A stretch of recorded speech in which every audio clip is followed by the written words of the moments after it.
السلام عليكم ورحمة الله وبركاته نحمده ونصلي على رسوله الكريم أما بعد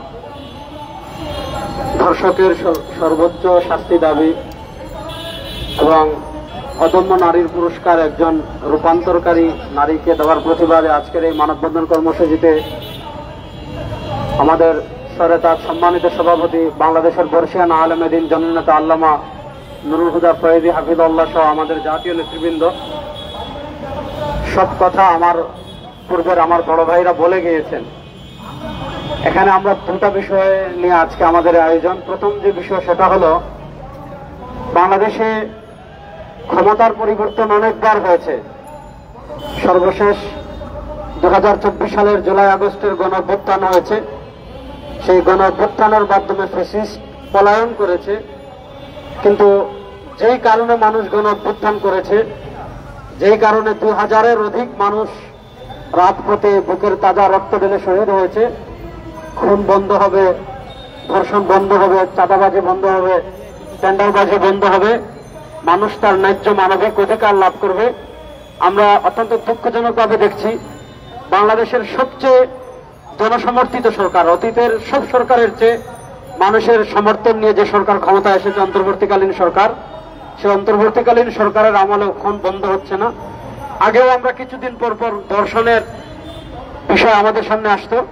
এই 6 মাসেও বেশ কয়েকটা ধর্ষণের বিষয় আমাদের সামনে এসেছে এবং পুরা 56,000 বর্গ মাইলের সকল মানুষ ব্যথিত হয়েছে, কষ্ট পেয়েছে। এই যে বারবার ধর্ষণের ঘটনা ঘটা, এর পিছনের মৌলিক কারণ হলো দুটা। একটা হলো আমাদের বিচার ব্যবস্থা। এই যে ব্রিটিশ প্রবর্তিত বিচার ব্যবস্থা আমরা 52 বছর দেখেছি।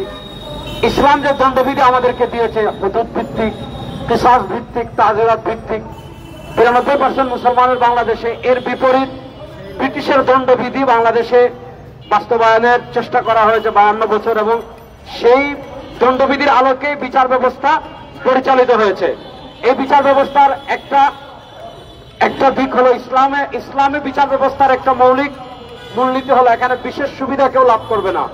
রাসূল করিম সাল্লাল্লাহু আলাইহি ওয়াসাল্লাম নিজেই বলেছেন, আমার মেয়ে ফাতেমা যদি চুরি করে আমি তার হাত কেটে দিব। এবং সাহাবায়ে কেরাম রিদওয়ানুল্লাহ আলাইহিম আজমাইনের জীবন আদর্শে আমরা দেখি হযরত ওমর ইবনুল খাত্তাব রাদিয়াল্লাহু তাআলা তার নিজের ছেলের উপর তিনি দণ্ডবিধি কি করেছেন, বাস্তবায়ন করেছেন।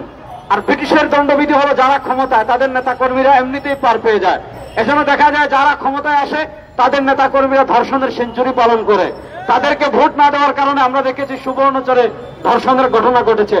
এজন্য ব্রিটিশের প্রবর্তিত এই বিচার দণ্ডবিধি দিয়ে, এই বিচার ব্যবস্থা দিয়ে আপনি সাময়িক বিচার করবেন, কিন্তু চিরস্থায়ী ভাবে আপনি ধর্ষণ, খুন এগুলো বন্ধ করতে পারবেন না।